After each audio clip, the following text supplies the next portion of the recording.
Hello and welcome back to Mr. and Mrs. Social Studies. My name is Sarah, and today I want to give you a quick tour of our virtual classroom, if you will. We are here in our office, and this is definitely a very simple example. This isn't going to be a space that's used every single day, but we wanted to walk through a few of the key details that we incorporated in this setup. Like I said, this is in our office / spare bedroom. I was already using a variety of these things here at home for part of my filming setup, and we just switched a few things around, and this will be a space that is first used with students starting next week. So I wanted to just kind of walk through what we have here. Again, it's very simple. Now, we did already have this desk. It's definitely a bit older. I think it's overall pretty cute, but it definitely is beat up in some places, and the drawer doesn't really work. On the surface here, there's plenty of room for our computers, whoever is using it.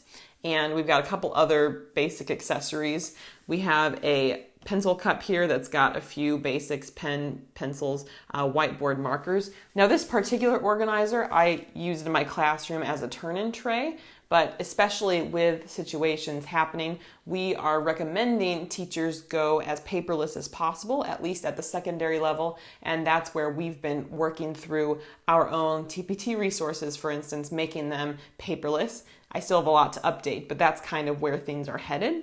And so with that, obviously, we didn't need an extra tray for turning in papers, so this is kind of our desk organizer. Not a whole lot in here, as you can see, but so like I said, we've got the whiteboard just resting on top. It's not the highest quality whiteboard, but this is just one that Jake had in his classroom. These students also at his school are getting whiteboards and whiteboard marker as part of a little gift or that sort of thing. So they will probably be using those in classes. I'm not sure exactly what Jake plans on using them for. We also have a few post-it notes here because there won't be much paper needed on our end from the teaching perspective, but I know I'm the type of person who always makes random notes of things. There's also just a whiteboard eraser here. And that's all that's in that top drawer. And then in the bottom drawer, two things. Number one, Jake has his district calendar here, just as a reference point. There will probably be some other papers or resources added, as well as a printout of the schedule, which could either be displayed behind or on the desk. This desk is actually magnetic, which is kind of cool. I don't see a need for anything magnetized right now, but it is a cool option. And then just a plain notebook here to write down random things. So that's what's in this part. We have a cup holder here, just for if there's tea or some other beverage that we're having.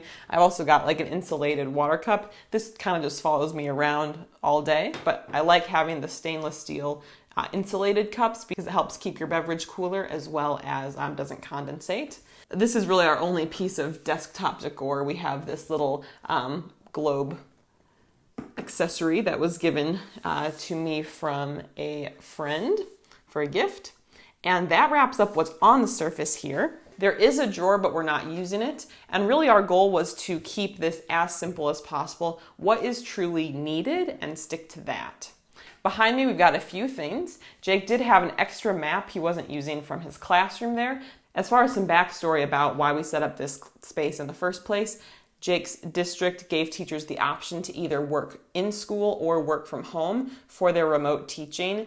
It's for an unknown period of time that they are currently doing remote teaching. You can also do a blend. So Jake plans starting next week to do 2 days a week at home and 3 days a week at school. And if you do choose the home option, you need to have like a virtual classroom background. It can't just be a normal part of your house. It has to be obvious classroom. So that being said, it kind of helped us figure out what to display. So he had an extra map from his classroom. This projection is pretty good overall. I know on a previous Instagram post, we talked about the issues with map projections and how they can perpetuate racism and not correct ideas as people associate the size of a country with power and that sort of thing. So this one's pretty good. Indicators for that, if you've never heard about that before, I will leave links, but if you haven't heard about it before, oftentimes Greenland is either larger than Africa or they're pretty comparable in size. Sometimes you'll see Europe larger than South America. So those are just a couple examples that skew the size of regions and may contribute to a more racist understanding of the world and who's more powerful and that sort of thing. So we have that. We also did buy this poster here from Lakeshore Learning. It was $3 and it says, "You never fail until you stop trying." Jake picked that out. That's an Albert Einstein quote. Slight funny story, when he filmed his welcome video, unfortunately, "you never" was cut off, so it just said "fail until you stop trying." So that's why we're a little further back. We may be adjusting it and lowering it a bit just to make sure it doesn't get cut off. And then we also just hung up the current thematic poster printout that we shared with our newsletter subscribers for free last week. They're pretty simple, but it's a set of 7 different printables for the 7 different essential questions and themes that Jake's using in his teaching this year. So he has that set up as well for the first one, which is past. And the question is, how does a historian effectively interpret the past to share factual stories about humanity? And with that, we did share these for free with our newsletter subscribers.